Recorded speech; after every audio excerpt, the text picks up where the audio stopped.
Kapan mulai buat kerajinan tangan ini? Sudah mau 2 bulan, 3 bulan. Kenapa mau buat kerajinan? Karena Awalnya? selama ini awalnya itu motivasi saya karena di tempat usaha itu malam dibatasi waktunya, sehingga saya pulang ke rumah, saya coba dengan pipa-pipa bekas yang ada, saya angkat lalu saya coba iseng-iseng buat lampu hias, tapi ternyata pesanan banyak, meningkat. Akhirnya saya coba tekuni itu selama mau hampir 3 bulan. Belajar dari mana membuat ini? Saya belajar dari YouTube dan juga dari sharing teman-teman yang ikut di grup kerajinan limba-limba yang bekas, dan juga saya ikut di grup sehingga sering sharing, sehingga ada niat untuk coba berkreasi sedikit. Ya, seperti itu. Sebelumnya bikin apa sebelum lukis-lukis di Paralon? Sebelumnya saya coba buat pot bunga, tapi dengan model yang lebih sedikit lain. Nah, itu saya buat dari kain-kain bekas, saya ambil dari tempat sampah, lalu saya coba modifikasi dengan semen, lalu dibuatkan pot dengan model yang unik. Awalnya juga iseng-iseng untuk hias di rumah, tetapi kemudian saya coba posting main-main, ada yang coba tawar, lalu akhirnya saya coba buatkan itu. Lalu ada yang mulai pesan, sehingga ada macam-macam bentuk, ada yang kecil dari harga yang 25.000 sampai yang agak rumit besar, yang modelnya agak bagus itu 250.000. Itu kerajinan pipa PFC tidak jauh beda juga dengan yang orang-orang dari Jawa misalnya yang buat. Butuh waktu lama untuk bisa kali. Kalau untuk 3-5 pesanan bisa 1 malam. Saya butuh 4 jam untuk selesaikan itu. Bahan-bahannya dari apa saja? Dari pipa parlon, lalu untuk pelengkapnya lampu itu saya beli, ada fitting lengkap dengan colokannya, dan bahannya itu ya pipa parlon saja yang bahan utamanya. Proses bikinnya gimana? Itu pipa parlon itu saya potong seukuran kertas HVS, itu kurang lebih 30 cm. Lalu saya fotokopi pola gambar yang diinginkan oleh pemesan. Lalu dari gambar yang ada saya lukis kembali di pipa parlon itu. Sesudah lukis saya coba saya bor pakai mini grinder untuk dibuat bentuk sesuai keinginan dari pemesan. Oh, sebelum dilukis. Supaya bisa lebih bagus dia punya permukaan pipanya untuk kita lukis. Di amplas. Nah, setelah itu selesai, serbuk-serbuknya saya amplas kembali, dibersihkan, lalu dikasih warna. Satu produk itu bisa berapa lama waktu? Kalau produk satu lampu itu bisa kurang lebih 20 menit lah, setengah jam satu pipa.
sejauh ini sudah banyak yang beli. Sejauh ini sudah ya lumayan lah, kurang lebih 40-50 buah yang sudah terjual. Sejual harga berapa? Itu kalau satu pipa itu, satu lampu itu saya jual dengan harga tergantung jenis rumitnya gambar, ada yang 50.000, ada yang 75.000. Kalau gambar sketsa wajah manusia itu biasanya sampai 100, karena harus diedit lagi ke bentuk yang siluet cutting. Ini lumayan menjanjikan, bisa menambah penghasilan ya. Sejauh ini saya coba selagi masih banyak pesanan. Sehari-hari bekerja sebagai apa selain ini? Saya wira swasta, usaha serabutan, ya,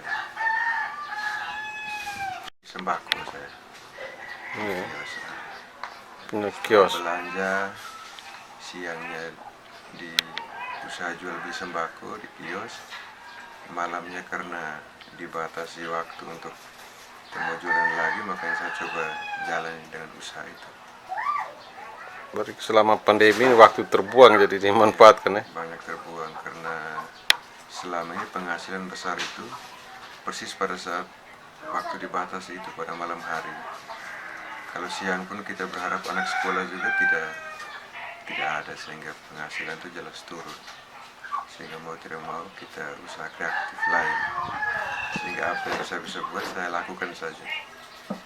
Pada prinsipnya bisa mendapat sedikit penghasilan.